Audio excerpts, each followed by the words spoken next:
And I had coffee with an old right. Lives out in Centralia, and we had coffee over there.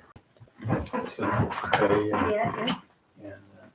and I was a preacher, Jimmy's not here. That's my daughter-in-law. Your father-in-law? Yeah. Okay. Yeah. So he always says, oh, I know where that is. So All right, we're live.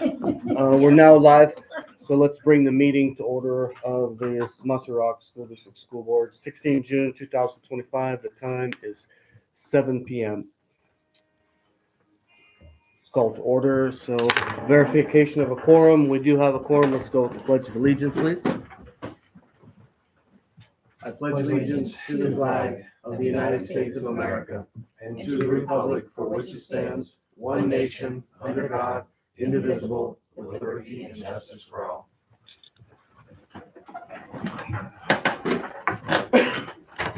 Do I have a motion for approval of the agenda? Motion to approve. Do I have a second? Second. All those in favor say aye. Aye. All those opposed say nay. We have successful motion to approve the agenda. Jody, do we have any people signed up for public comment this evening? No. Okay, then let's move along. And so consent agenda. Do you want to handle this individually, or let's just entertain a motion to adopt the consent agenda? Motion to approve the consent agenda. Do I have a second? Second. All in favor, say aye. Aye. The motion to adopt the consent agenda is approved. Do we need to go over any of these individual reports? I looked on. Has everybody had a chance to look everything over? Okay. And Jody, thank you very much for sending out that budget information. I appreciate it. One of the things that I still wanted to look at was the condition of the budget in, I believe it was August, September of 2024. That was when the teacher's contract was finalized, apparently. And I was hoping to, at your leisure, obviously, is get a snapshot of that so we can get that to some of the union reps after we've had a chance to look at it. And so maybe dispel some of the issues around that with, hopefully that'll dispel some of the trust issues and stuff. So that, and let's see. So let's move forward for the reports. We have our first report of Mr. McConnell. Mr. McConnell, do you want to give your report in person or do you want to wait till executive session? I'd give it in person. Okay, We'll go briefly. okay, go ahead. Yes, sir. I don't have it in front of me, but I do know that we finished up the year strong. We were able to get the scores back quite quickly for the Smarter Balance Assessment Okay. and state testing. We also have our iReady diagnostic scores on there, so we're going to take a look at the fall and then the spring diagnostic scores. The iReady scores look a lot more promising. Now, those are going to be a lot more of the things that are done in the day-to-day with school. So like SBAC is the goal at the end of the year, and that's the state reported thing. The iReady is another piece of data that helps inform us. And what I would like to think is what teachers and educators regard more accurately around where students are at and the progress they made. Perfect. And the iReady scores do indicate that we made shifts from the red to the yellow to the green in the areas that we would like with reading. With the SBAC, you can see that we did make some progress as we go from the 23-24 on the top, red, yellow, green, and blue. Red is significantly below grade level. Yellow is below grade level. Green is at or around grade level, and then blue is exceeds grade level. And you have to get down into the percentages and the number of students that took the test and placed in those scores to see that though there was minimal change, there was a significant amount of not a significant, I used the wrong word. There was a specific amount of growth in the area of ELA that moved some of that red up into the yellow, then up into the green in that way. So there was some growth. So not as much as we would have hoped, not as much as some of the teachers would have liked to see to feel validated for their efforts, but the scores are important nonetheless. Seems like we're heading in the right direction. We are definitely trying our best. Good. Wonderful. Anything else to add? Yes, down below, I just finished up, down below those scores there is, the evaluations are completed. Special thanks to Julie Cole in the front office there for the smooth operation of the year with me. We were able to tackle a lot together. I'd like to quickly announce the board highlight, just as I do that each time I send my board report in, just to acknowledge a staff member, Jenny Young, is in our multilingual, our ELL teacher, our ELL program. She has gone on so long and so far. She's in the background, you know, she's not in the general education pool, she's not in the special education pool, she's in the special programs and often gets, I don't want to say overlooked, but left to do her own work. And she appreciates that in a lot of ways because she gets to do those things that she is asked to do, the hard things and the busy work of the administration of her job. But she does things really well, and she does things where she helps others as well in school. And I want to make sure that at least a little bit she gets acknowledged for that. So, thank you, Jenny. Perfect. And that's it. That's what I have for the elementary and the Any questions from the board? Okay, thank you, Mr. McConnell. Moving along. You need to see either of these other reports, or have you already seen them? Okay, I don't know. I'd like to look at anybody else on the secondary report before we go to the athletic report. I'd like to look at the athletic report. Athletic or secondary? Anybody for secondary? No, Oh, is there athletic, something that you want to look at? no. Let's look at the athletic report.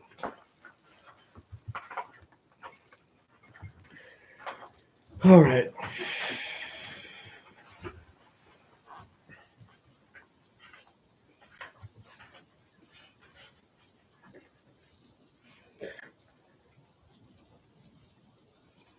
So we'll have some discussions in an executive session concerning our football coaching challenges. Is there any questions on this report?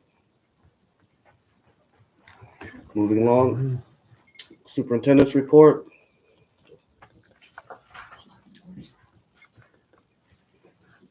Well,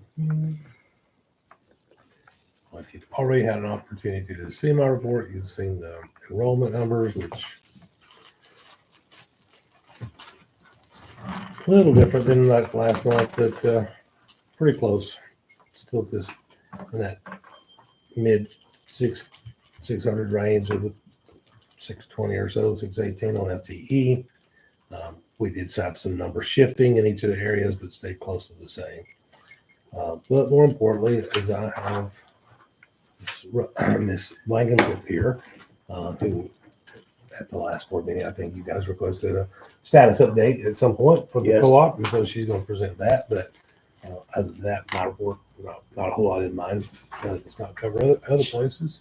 Does she have, you have some She slides has or a something? slide. Okay. Mhm. Ms. Blankenship, would you like to Sure. brief us on that? Yeah. Thank you so very much for coming tonight. Yeah, absolutely. Thank you for having me. So Mark asked me to just give you a status kind of check of where we are. And so what this year has been, we started a little bit fast and furious. And so if you'll go to the next slide there, Mark, we'll kind of dive into it and I'll make sure. So this is just a little bit of a recap of what this year has been. We went from 20 districts being served by the ESD cooperative to the 11 of the 12 original co-op districts coming out on their own. I think it's important to note we took over 1,000 students with us when we made that move, and there were only 1,400 students being served by the ESD co-op when they had 20 districts. So we took 2/3 of those files with us. When we got into records, 70% of our student records last year were never reviewed or locked by the ESD staff. So they were supposed to be turned in by teachers. They were supposed to be reviewed by a support person in the office, and then made sure that they were compliant and things. We had records dating back to October that had not been checked in and reviewed for compliance. So we quickly shifted gears. As we began hiring our office staff. I started June 1st with myself and some superintendents, and that was what we had. So we started hiring as we got our office staff in. I got them trained up and we started reviewing those files. As you can imagine, there were a lot of compliance errors that we were furiously taking notes on and trying to reconcile, but all of the teachers were gone by the time we started this work in July. And so we had a lot of follow-up to do this fall to get missing signature pages and documents and things that should have been there all year that were not there. That also impacted some of our data entry and our systems launching and things like that.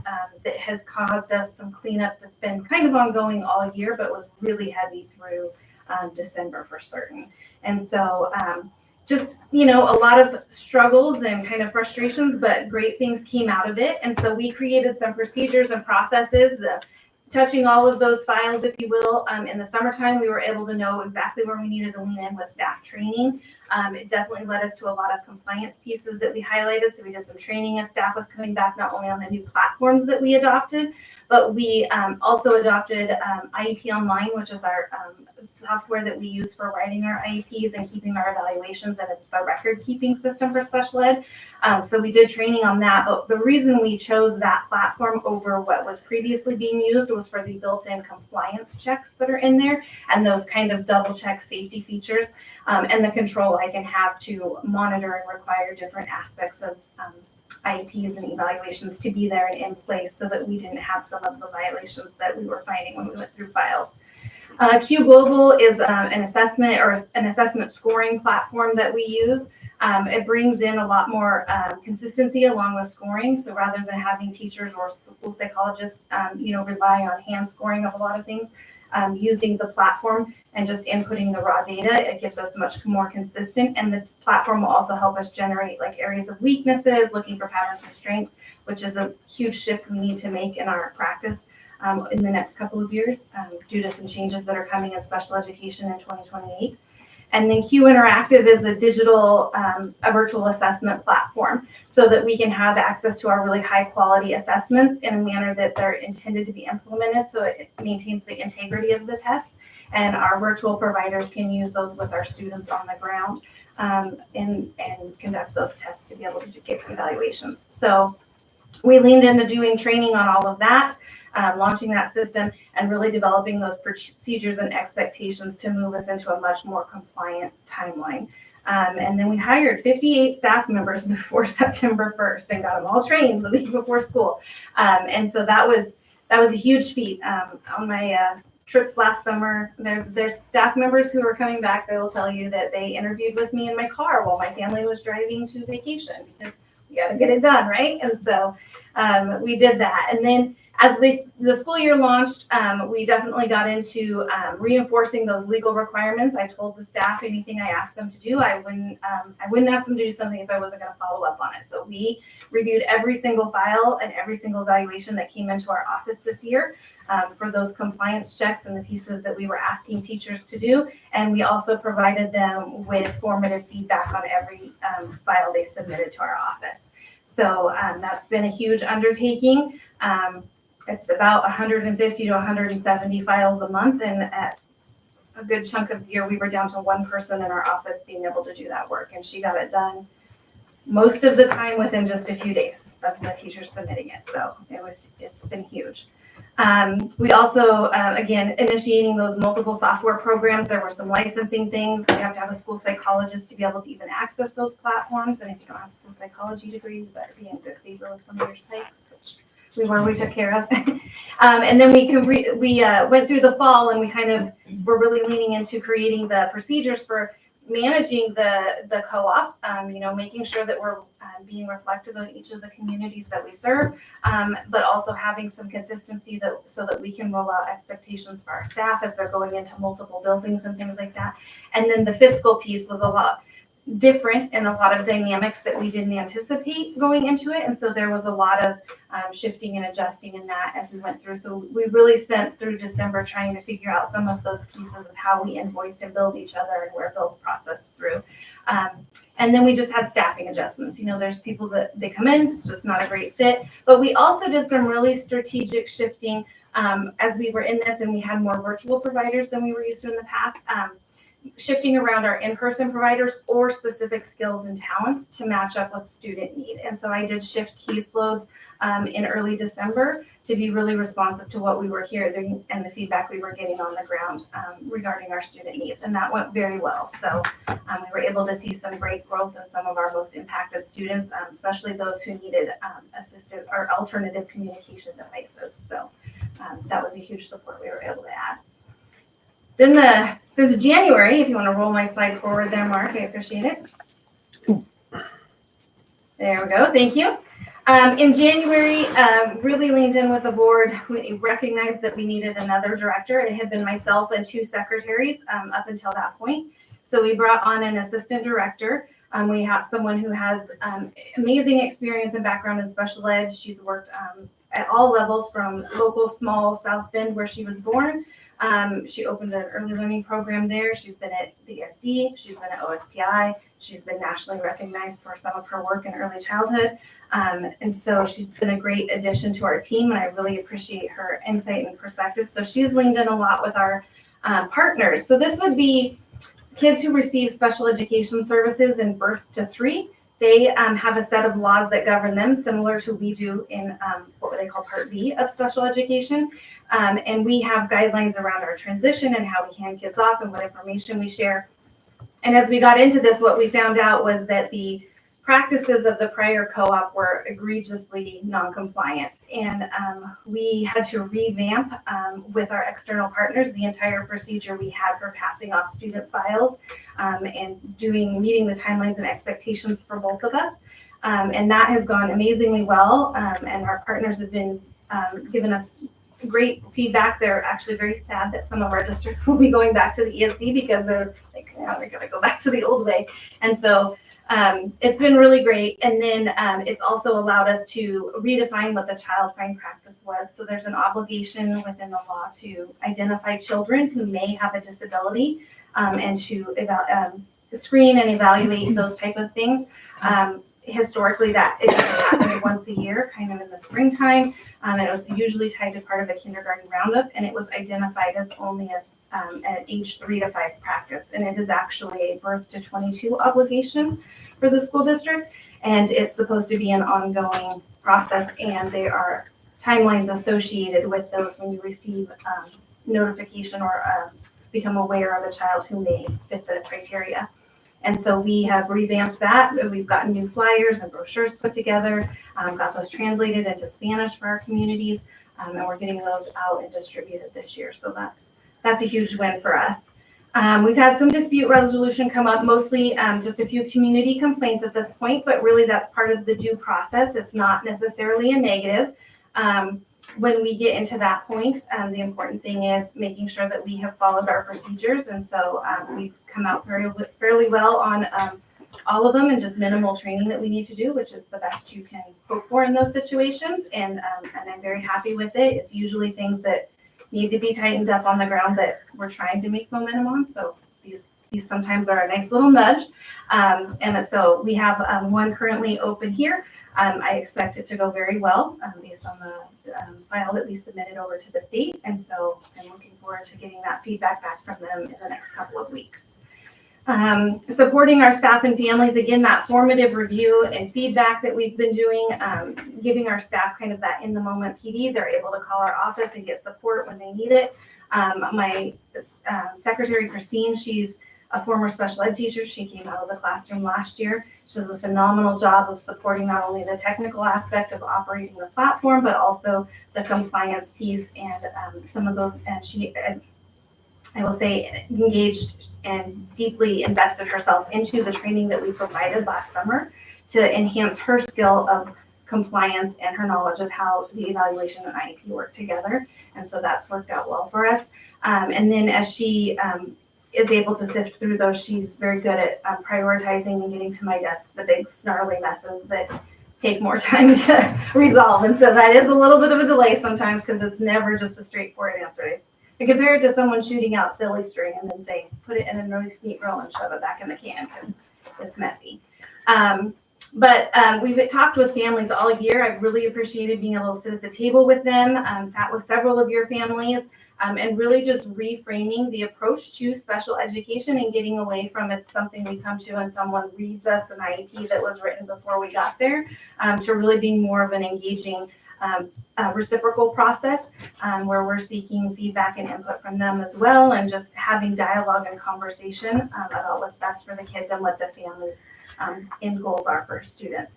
It just lends itself to being a much more responsive and thorough in how we address the needs of our students, and allows us to think creatively about how to do that when we're talking about limited budget, limited staffing, limited space, things like that.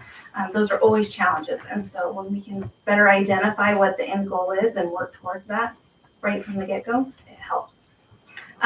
Looking ahead, we're working on building some programs. We have specifically here in Mossy Rock, we have a couple of students that need post-secondary services. So these are kids that are now over the age of 18. But they are eligible for services until they are through their 22nd birthday, till the end of the year after they turn 22. And those are usually, post-secondary services are usually focused on transitioning them out into whatever their next phase is, whether that's independent employment, assisted employment. We focus on living. Are they going to live alone? Are they going to live with family? What is that going to look like, and how do we get them prepared for that? And what we found this year is there are some gaps in what's available to support that education and what we are able to do as individual districts. And so there's a program in Chehalis that many families are familiar with, long established. It's a fantastic program. But what we're finding is that some of our students aren't at the level of independence they need for the community engagement that's embedded in that program. And so we are creating a program to meet their needs as a co-op. So rather than creating a one-off here and a one-off there, we're working together to pool our resources to make sure we can best meet student needs across the board, and just be truly a cooperative in that process. Similarly, we're doing some things like that in preschool and life skills also for communities. And so then looking at growing the skill set of our teachers, where can we lean in? And I'll talk a little bit more about this in the future, but we've got some specific plans. And then just continuing to improve access to partnerships, so that as we bring our files more in line with compliance and expectation of best practice, again, leaning into those conversations with families, then we can access things through different technical assistance centers, whether they be nationwide or here in the state or regionally sourced. So like DVA and DVA are local entities that deal with disabilities and transitioning into adulthood. DVR does the assisted employment assistance, and DDA has some disability services for living. We can bring them in, and in partnership, as we start getting our IEPs formatted correctly and services listed correctly on there, we can bring them in, and they can assist us with providing some of the services that we need to our kids and absorb some of that cost for us. And so we're really looking at enhancing that and leaning in on those conversations when they are appropriate. So if you go there, this next year, our priorities at the systems level in districts, and this one is particularly important here in Mossy Rock, we're looking at tiered systems of support. So you may have heard the term MTSS or RTI, but it's how do we provide interventions for kids outside of special education.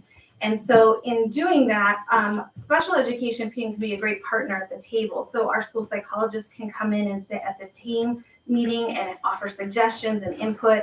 And we can also have our providers come in. So we can have the occupational therapist come in. We can have the speech pathologist come in and offer suggestions on how to help kids so that they can get some interventions rather than just sending them to special education.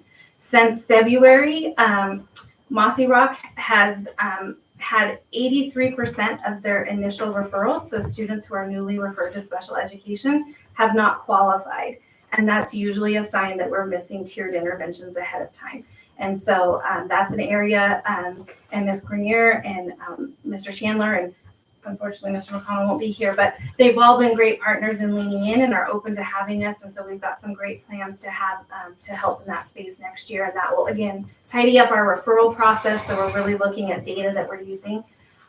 We're also going to engage in some quarterly data analysis with the principals, looking similar to the data that Mr. McConnell shared with you tonight, looking at that at a student level for students in special education and leaning in on how that directly correlates to instruction and what we're doing in our SDI, specially designed instruction in our specialized classroom and small groups. So just really trying to enhance the systems that you do have and lean in and be partners.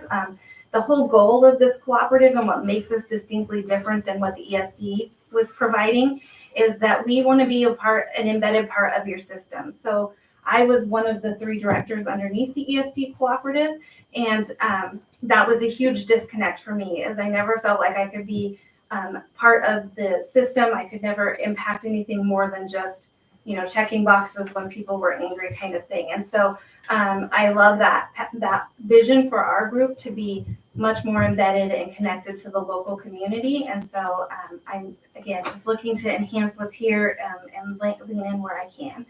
With the staff next year, we have ongoing training planned for the year. So some districts are giving us a training day every month, but it will be an ongoing, some of it's tied to what they're doing in teaching and learning and other places, but very responsive to each individual district and where their priorities and goals are at.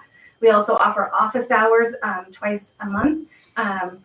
There's office hours, yes, twice a month. We offer it on different days anyways, so that teachers can pop in, they have access to us, anything that's coming up organically, that sort of thing.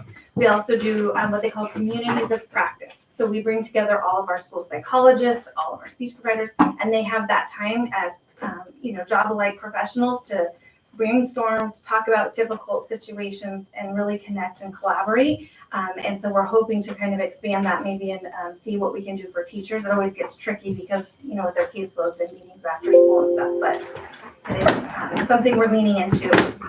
Similar, we've got a few teachers who are new to the practice and could really benefit from some mentoring. So we're leaning into some of our partnerships in the region where we can provide that mentoring support for them in an ongoing basis so that it's not falling just to the principal to do that.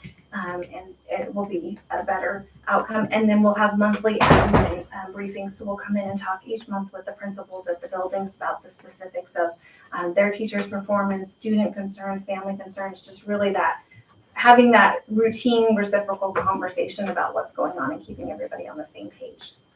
Where I could use your assistance is the family and community connection. So this is something that is very near and dear to my heart.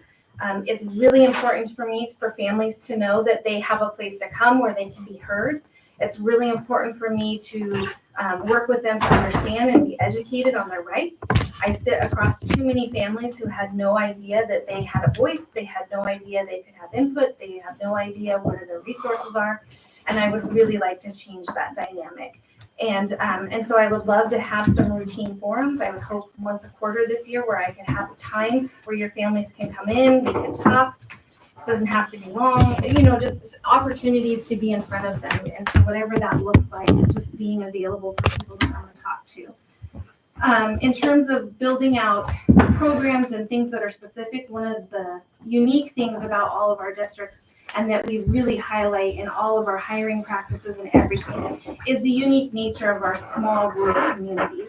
How we all have something that makes us unique, and we are all very proud, and we have many generational families in our communities, and our kids need to be connected here. And so how do we build partnerships to help facilitate that within the community? And also, that'll tie in also to levies and things like that as well. And so that's something where I would love to lean in and do more.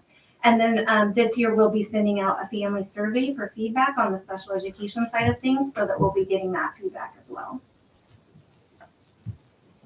And then the last slide that I'll leave you with is just, these are our commitments that we share with the superintendents. We really, like I said, build that system that is embedded in your community, in your school district. It's part of what you're doing, and it holds the same values. Like I said, Ryan grew up in South Bend, small town girl. I grew up in Montesano. My husband's from Forks. I live in Chehalis, but we spend more of our time not in Chehalis. And so we love the small town, and that's what we're used to. And so my other commitment is to provide high quality services. I definitely don't think that our kids deserve any less, no matter where we are. And so one of the things I've been leaning into hard with our superintendents this year is I won't sacrifice the quality of service our kids are getting for an in-person provider. And so as we've been doing interviewing this year for our positions, I have several high quality providers that are looking to come back. And as we are reducing our number of districts that we serve, I'm able to hang on to those. So I have been weighing every in-person candidate against a pretty high standard of for their service, for their mindset, for their value of community, for their value of collaboration, and their passion for working with students. I mean, that really makes a difference. So we have brought on a few new in-person providers for next year that I'm really excited to have. You all have one of our most, you all know Carrie Rashoff. She's been in this community forever. She's fantastic. This year I was able to partner her with a virtual OT who is outstanding. She is probably the most collaborative occupational therapist I've ever worked with. And as a virtual provider, she's more present in the classrooms with your kids, in the general education classroom and the special education classroom throughout the day, all day, than any other in-person provider I've ever worked with. You will find her, we call them a technical assistant. It's her helper on the ground, you know, her hands and feet. We'll have an iPhone, we'll have an iPad, we'll be in the classroom observing kids, offering guidance, working with the teachers. She's so invested, so I'm incredibly thrilled to have her come back. And then our school psychologist is also virtual, but again, very knowledgeable in the small schools, and I'm excited to have her come back as well. And so we have a new PT that will be joining us, but she will be in person. And I'm trying to think if I have anybody else new currently for you all, but so we've got some exciting things happening.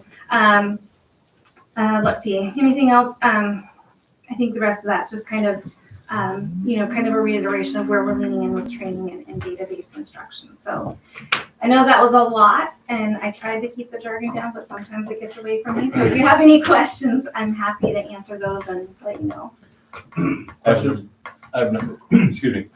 I have a number of questions, and so please understand, I'm a brand new board member. And so if these questions are from a place of ignorance, just say that's a silly question, talk with me afterwards, and I'll be happy to do it. But you mentioned that 83% of referrals spec ed did not qualify. And my question is there some sort of universal screening metric or tool that's utilized, or is it up to individual teachers and administrators to say, hey, we think we need to make this referral? Or what does that process look like? So right now it's a work in progress here. And so we, there would be a data collection. We would be talking about intervention specific struggles that the student is having. And then we would be implementing some sort of an intervention, whether it's a reading intervention through like LAP and title, or if it's, it's going to be kind of new to bring in the speech pathologist or the occupational therapist, but how can we lean into those and then collect some data on that?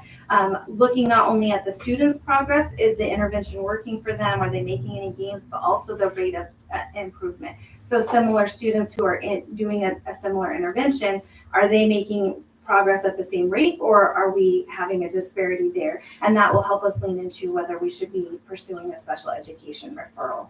And so it's a team decision looking at all of that. We're working with the teachers and the staff to understand what data kind of needs to be present and go into that, how we analyze it, and then making those referrals so they'll be much more solid. But the entire process starts with a teacher having a concern. It can start with anyone having a referral. Okay. And so I think that's another misconception that is common, is that a teacher needs to make the referral, or if a parent makes the referral, it'll get done faster, like it's fast track. But it really isn't. Anyone can make a referral for any student at any time. And once the referral comes in, there are timelines in place. So when a referral comes in, we have 25 days to look at the data and gather and ask questions and interview the family. And I say interview loosely because I hate that term, but to talk with the family about developmental history. Are there any, what's going on, and to help us understand and make determination of whether we should move forward with an evaluation or not. And then the team reviews that data. And if we move forward with evaluation, then that starts another timeline for how long we have to get all of the assessments that we identify done.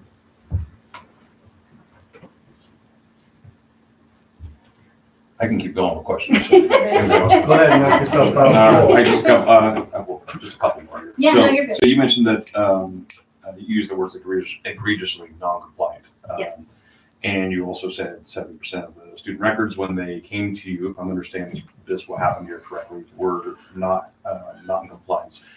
I have some general understandings of IEPs and 504s and those things, not even necessarily the difference, but how are things typically non-compliant? Things aren't done on a certain date, there's no paper trail, what does that look like? And then it's a two-part question, and what body is responsible for the oversight of that? So the ESD was responsible for the oversight of that. That is what you hired them to do, you being the districts that hired them. And so there can be a number of things. So there's timeline compliance, right? And so within a month, let's just talk about within the 1st to the 30th. If an IEP expired on the 16th, you need to have another IEP in place before that date. Unfortunately, there was misconceptions that as long as I got it in by the 30th, it was still compliant. What that timeline is referring to is federal count.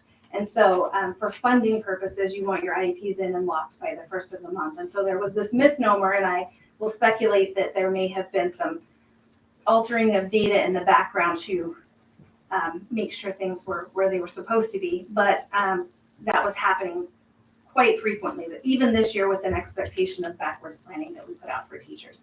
So there's that piece. There can also be missing signatures. You have to have signatures at different times, meetings, you have to have record of attendance. The egregious part really comes in where your evaluation, first of all, your criteria for identifying a student is eligible for special education, and then you identify what services they need. Your evaluation and your IEP have to line up on what services you're providing the student, and that was not happening.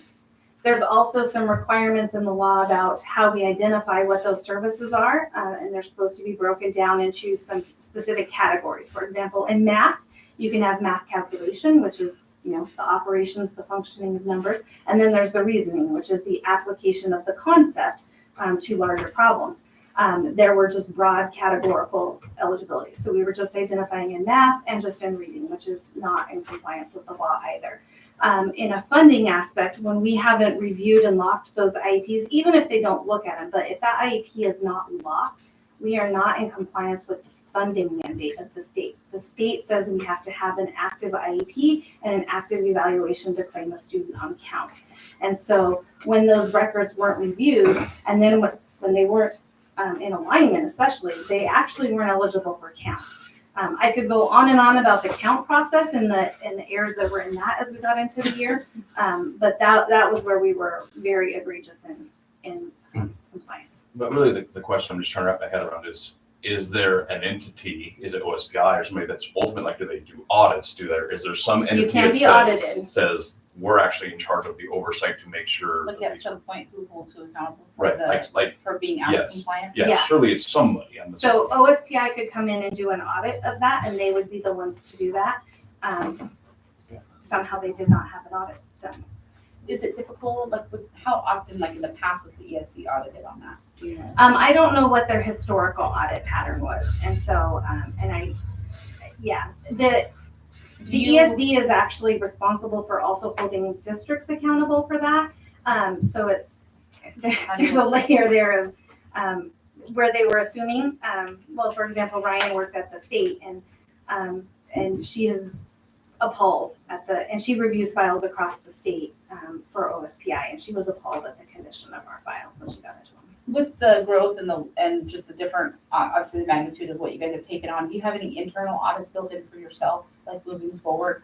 I mean, I know what the expectation is, but just because sometimes that can still get out of control, do you have any kind of self audit that you guys do? So part of switching to that new platform, the IDP Online platform, there's reminders. There's a compliance issue or compliance part of it. There's reminders that go out to the teachers ahead of time before their files are due. We also do a monitoring of all the files that are due in a month, and also the referrals and new referrals that are processing, so that we can follow up. And as soon as a teacher misses that deadline, part of the refining of our process this year is I start sending out emails through my secretary that come out and go to teachers, letting them know that their files are past due right away. There's another layer of compliance to that, is why I want it right away. But we do try to get those out, and they get several reminders within a week after a file has gone past due.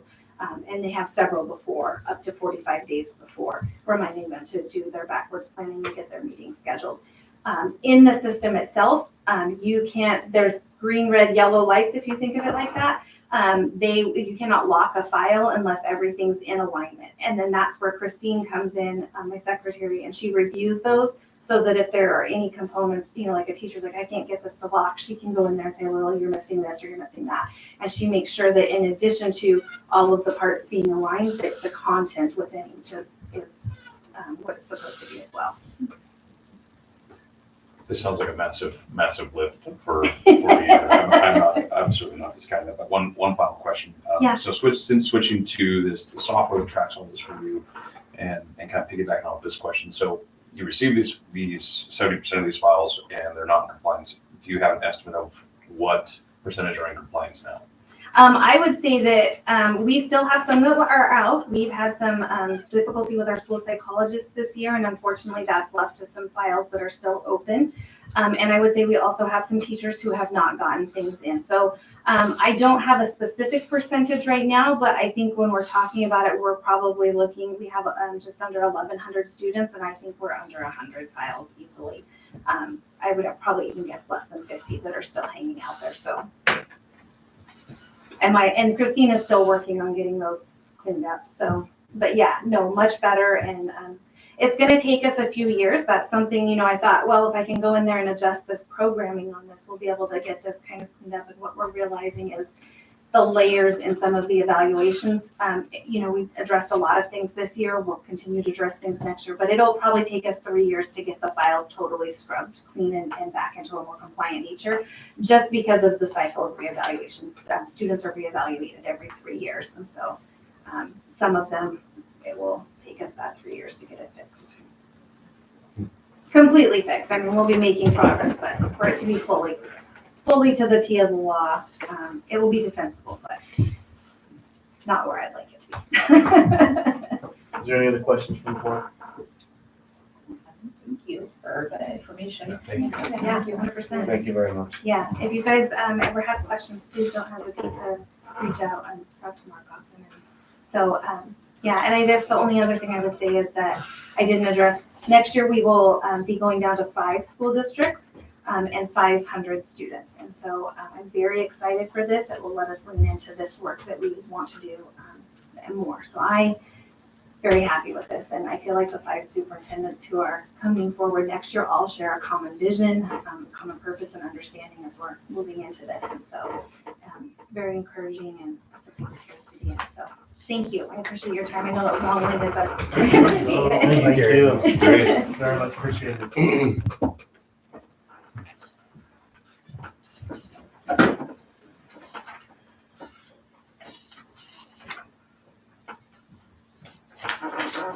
So we're on to new business, old business first, all right? And FCT 4-year plan.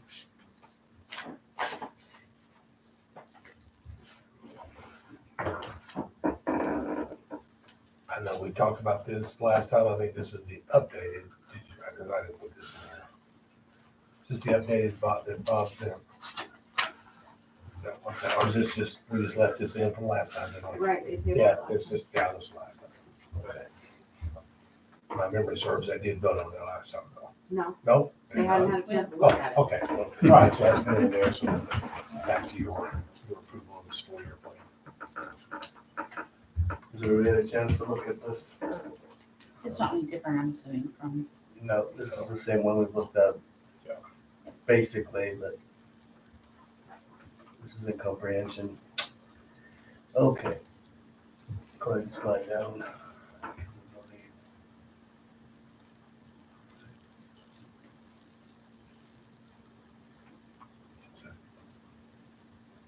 So we need a motion for approval. I said that's it, that's all right. Can I ask one quick question first? How was this plan created?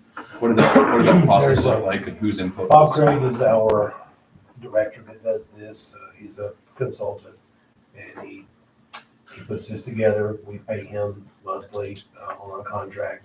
He puts this together, but he consults with the CTE local organization, and so that includes, it's got some retired educators, some CTE folks, and they meet kind of this quarterly or semi-annually, and they work on these these pieces.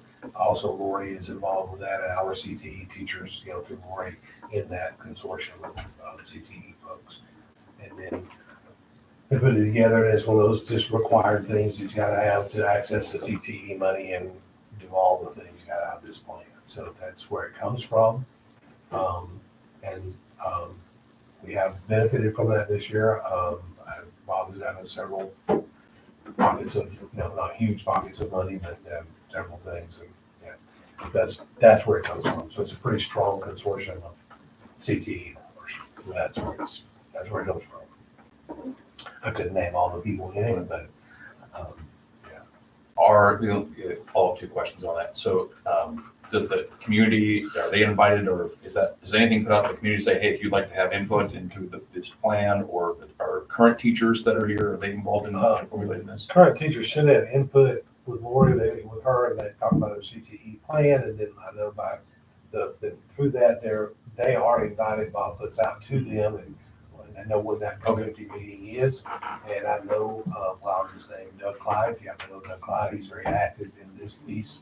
He's a community member. He's retired, he subs for us, but he's very involved in that, so they can put that out. Thank you. Any other discussion on the approval of this plan? So do I have a motion to approve our 4-year CTE plan for 2024, 25, 27, and 28?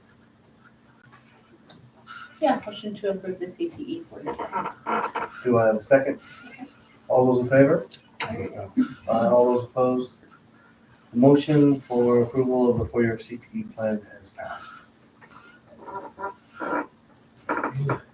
And new business, I believe this is the resolution that we talked about. Jody, is that correct? That's correct. So we went over the. Right. Yeah. Yes, during the workshop, correct? Mhm. And this allows us to plan forward, correct? All right, is there any questions about the workshop? Okay, and I'll entertain a motion to approve the resolution for the budget extension. Make a motion to approve the general fund budget extension. Do I have a second? Second. All those in favor say aye. Aye. All those opposed say nay. The resolution for the 24-25-14 budget extension is passed. And so our next resolution is a WIAA annual agreement. This is We have these every year. It's, Scholastic athletic agreement, correct? This is basically just a memorandum of understanding. Any changes? Well, there have been, within WIA themselves, there've been some rule changes and that kind of thing, but they're not necessarily within this agreement. I mean. They don't list them in there, it's just saying that we agree to their changes that they've made. Right. Right? Exactly. Yeah. It just says we're gonna do what they said, and we can Right. have, of course, we can have representation on that board and, vote, Casey and Craig. Well, I guess I'm correct. Yeah, we don't have a board, of their board, we're not really on the board, they all get, some input from us. Any further questions on the WIAA? Motion to approve it. Yes. Motion to approve the WIAA annual agreement. Do I have a second? All those in favor say aye. Aye. All those opposed say nay. The resolution for the WIA agreement has passed. We will now move into executive session. We'll start out with 30 minutes. Motion to go into executive session until, say 8:15. Do I have a second? Second. All those in favor say? Hang on 1 second. Mr. Chair, we do have to state the reason. what we're discussing. 2 reasons. One, we're going to be looking at personnel issues, and also we're going to be hearing from Mr. McConnell, who was up until just actually a few more days our elementary principal. He has some discussion for us. That's correct, right, sir? And he has requested that speak to the board privately. If anybody has an issue with that, we can take a vote on that. Does anybody have an issue with him speaking privately to us? No, okay, then we have successful resolution for that, or let's vote for it again because we had an interruption. And so, do we have a motion to go into executive session from 15 after? Yeah, motion to go into executive session. Do I have a second? Second. All those in favor say aye. Aye. All those opposed say nay, so we have a successful motion to go into executive Any session. decisions likely as a result? Of the executive session, I'm not sure. Okay, I can contact Mark. Right. Thanks, Brian, appreciate it. Yes, absolutely. Thank you. You have a coffee, Harry? I don't. I So leave.